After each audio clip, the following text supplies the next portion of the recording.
भले हमें identified corona से ज्यादा खराब है, तो संख्या से हम घबराएं बिल्कुल नहीं, लेट इट कम। हमारा प्रशासन इसको अच्छी तरह हैंडल कर रहा है। इस समय सैंपलिंग की जो गति बन गई है वो बहुत अच्छी बन गई है, पर लंबे समय पर कर्फ्यू को अगर हमें बिना कष्ट के, लोगों को बड़ी तकलीफें आए बिना अगर चलाना है, तो अब हमको उन व्यवस्थाओं को, सप्लाई चेन को ठीक कर लेना चाहिए। और खाद बीज की विशेष करके उपलब्धता, आपने कहा कि ग्रामीण क्षेत्र की दुकानें खुलेंगी, अगर ग्रामीण क्षेत्र की दुकानों को सप्लाई शहर से होनी है, तो शहर से अगर सिस्टम उनको पासेस के साथ में गांव तक सामान पहुंचाने का बन जाएगा तो ही हो पाएगा ये। और हमारा सोयाबीन का बीज जो इंदौर से आने वाला है, उसकी आप कष्ट करें उस पर, उसकी व्यवस्था के लिए।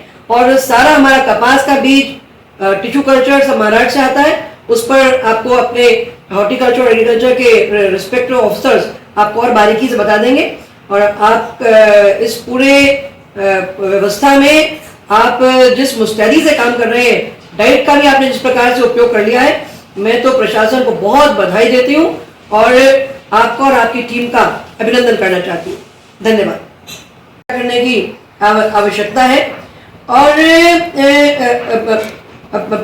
जो हमारा ब्लड टेस्ट वाला विषय है या ईसीजी है, अन्य चीजें, उस पर मैंने आपसे कहा ही किसी अन्य प्राइवेट हॉस्पिटल को उसमें हमने एक्टिवेट निश्चित तौर पर कर देना चाहिए।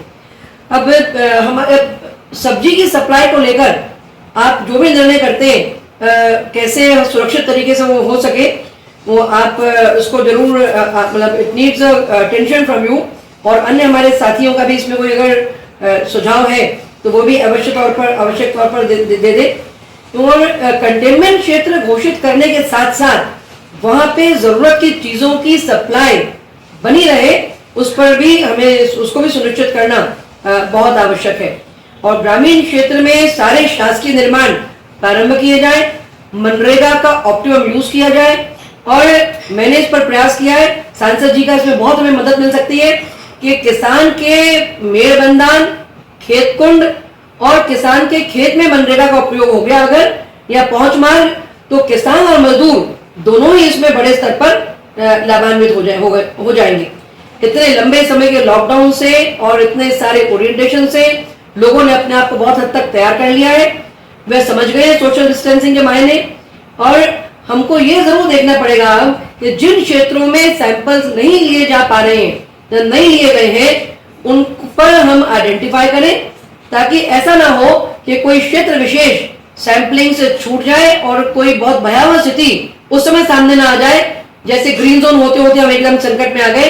तो उन जगहों को आइडेंटिफाई करके सैंपल ले लिए जाए।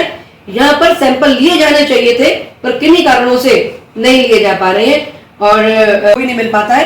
तो किसी एक प्राइवेट हॉस्पिटल को डेडिकेटेडली नॉन कोविड सेक्टर में 24/7 रिस्पॉन्सिबल तरीके से काम करने के लिए आप कहेंगे, ऐसा मेरी आपसे अपेक्षा है।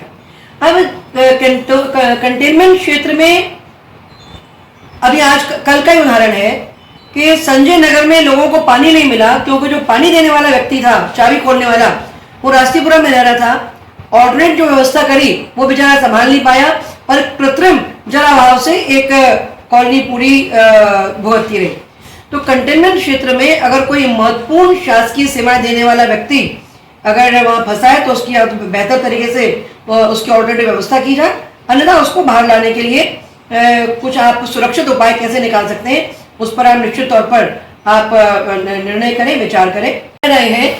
और उनको आसपास के ग्रामीण क्षेत्र में अगर अपनी खेती बाड़ी करने जाना है तो उनको पासेस देने की सुविधा हमको मुहैया तत्काल करा देने की आवश्यकता है।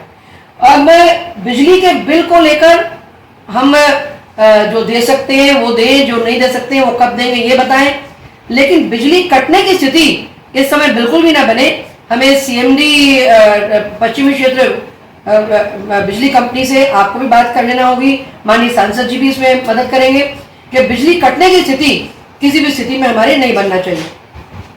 और एक बात के लिए मैं आपसे कहूंगी कि पिसाई की व्यवस्था कैसे बनी रहे इसे सुनिश्चित करना होगा। और कर्फ्यू लगने के बाद से पासेस को लेकर प्रशासन बड़ा कंजर्वेटिव